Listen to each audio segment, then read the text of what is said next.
amount of freedom one had. It gave you choice and opportunities for doing what you wanted to do. Catherine Drummond, now aged 99, who volunteered as a wireless operator, says her wartime experiences widened her horizons and stiffened her resolve. "I know it changed me," she says. "It gave me more confidence in myself, and it made me very independent.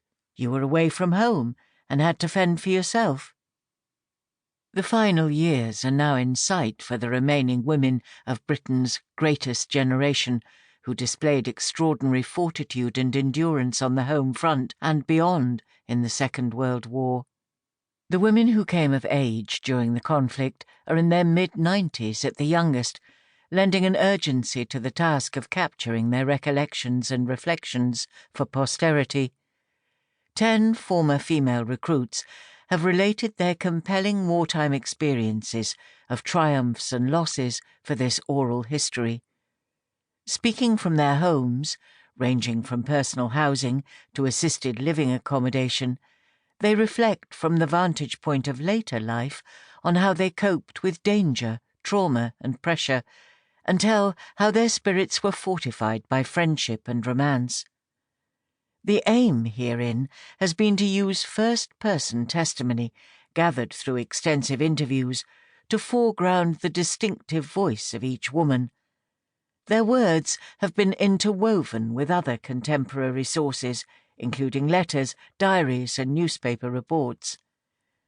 Having inhabited a variety of vital wartime roles, collectively, these women also represent the widest social and geographical cross-section of society. Some came from backgrounds of grinding poverty, while others enjoyed gilded childhoods before joining the war effort. They grew up in locations all across Britain and beyond the Atlantic in pre-independence Jamaica at the time a British colony. Their work during the conflict took place in a range of diverse environments too. Joy Hunter, who is 95, served as a secretary in Winston Churchill's subterranean cabinet war rooms beneath Whitehall. For 102-year-old J. Edwards, an airfield in Yorkshire was the base from which she worked as a pilot delivering Spitfires to the front line. Together, these women's stories paint a rich picture that illustrates how the status and expectations of their sex evolved throughout the conflict. The subjects of this book are also certain that the wartime contribution of women had a lasting impact on their place in society during subsequent decades. It became recognized that women were up to it, declares 98-year-old Betty Webb, who assisted code-breaking at Bletchley Park. Ina Collymore Woodstock, now 103, who travelled from the West Indies to join the British war effort in an anti-aircraft unit, agrees. The women held their own and showed they were strong and capable. Myriad female volunteers leapt at the chance to enlist from the start of the war in 1939, while conscription, introduced for women aged between 20 and 30 at the end of 1941, netted millions more. By mid-1943, 90% of single women and 80% of married women were employed in essential activities linked to the war effort.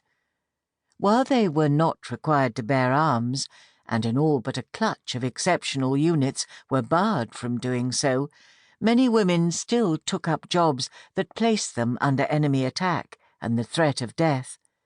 Several 100,000 signed up to the female branches of the armed forces that were created in the year leading up to the outbreak of war. The Auxiliary Territorial Service, ATS, was established in connection to the British Army. The Women's Royal Naval Service, WRNS, or WRENS, was set up to assist the Royal Navy, and the Women's Auxiliary Air Force, WAAF, WAAF, was the all-female organisation linked to the Royal Air Force. Each auxiliary service had its own character and quirks. The WRNS was seen as dominated by high-born recruits, while the WAAF was widely viewed as the most meritocratic service. The range of military roles that women were permitted to perform